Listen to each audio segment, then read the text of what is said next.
L'année passe et les histoires se ressemblent. Il y a encore eu en France un enlèvement crypto. Cette fois, bonne nouvelle, le GIGN est intervenu. Ça s'est passé à Valence et ils ont arrêté 7 suspects. Il s'agissait de l'enlèvement d'un jeune Suisse qui a été retrouvé ligoté près de la gare. Les conditions de l'enlèvement restent floues, mais on sait que la révision GIGN ressent en crypto-monnaie. La bonne nouvelle, c'est qu'avec ces enlèvements de plus en plus fréquents autour des crypto-monnaies, les forces de l'ordre s'organisent et répondent de plus en plus rapidement. Il y a une vraie structure qui se met en place, mais cela reste inquiétant à quel point les investisseurs et les influenceurs crypto-monnaies sont un danger globalement dans le pays et à quel point ces enlèvements se font de plus en plus fréquents.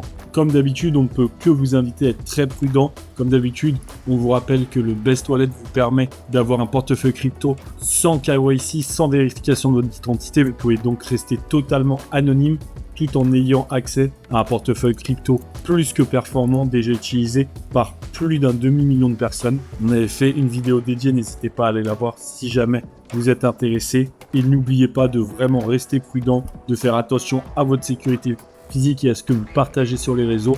Comme on le voit cette année et comme on le voit encore aujourd'hui, la sécurité physique devient une composante entière lorsque l'on commence à faire de très bons rendements dans les crypto-monnaies et surtout lorsque ça se sait. Merci à toutes et à tous d'avoir suivi cette vidéo.